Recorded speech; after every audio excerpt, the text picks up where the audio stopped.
Alright, so now we have the wire stripped and we have an idea of the length. So we're going to now cut a little bit. We're going to cut some of this excess off. You can use your dikes, you can use any other tool that you have available, your linesmans, to make sure you get a good clean cut. And what I normally do, if this was an active intersection, you normally use the white first. Neutral is the last one to come off and the first one to go on in any operation. But you can, right now, since there's no power to this, we can strip the cables and still do it in the proper order, but we don't have to worry about shorting something out or hurting ourselves. Now, like I said, we usually use spades. There's other people who will wrap the cable around the terminal. That's fine. You can do that, but you have to make sure that you do it the right way. Mostly for us, we like doing forks, because then you crimp it in place and it stays. We have confidence in that technique versus the other one. So we proceed to, like I said, you can see you don't have to do it in specific order here. You can just get them all done, especially if, like I said, if you're building it on the ground. You have to excuse my slowness. My tool is not as flexible as it should be, not as loose.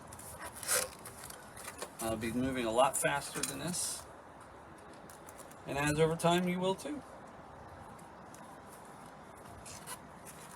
Alright, last one.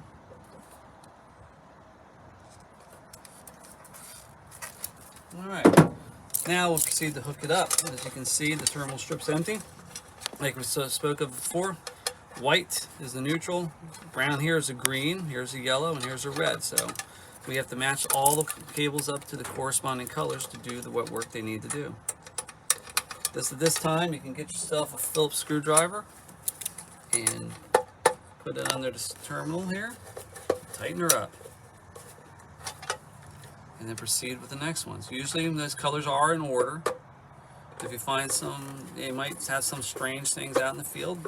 And sometimes somebody put a yellow in the wrong spot, but normally it's not what you normally find out in the field. Oops, see, you got to make sure it takes tight. Sometimes you might think you screwed it all the way down and you haven't. There we go.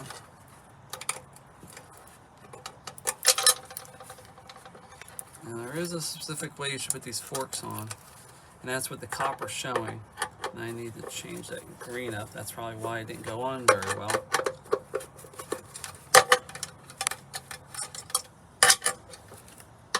Make sure to you see where you crimp here, you see that there's a fork.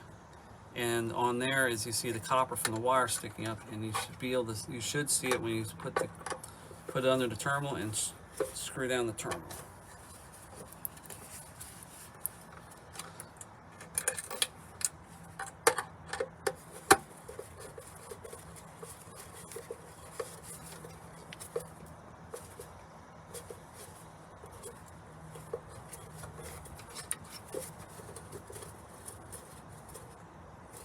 There you go. After you done that, you should at least check to make sure everybody is at least tight. Make sure all these push-on spades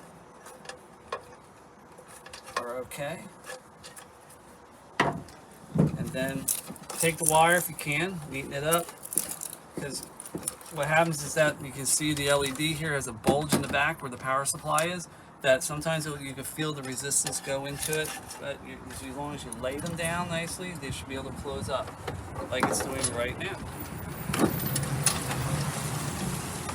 As you can see, closes up nicely. You proceed just to hold it down, hold the face down, pull this up. You see the cables going through here. That's not a problem. You see there's a little bit of slack, which is not a bad thing. Close it up. And then, this is a little shorter than we want, but I mean, this is for demonstration.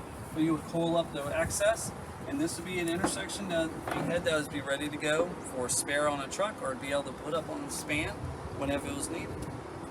So that's how you wire up a sickle head.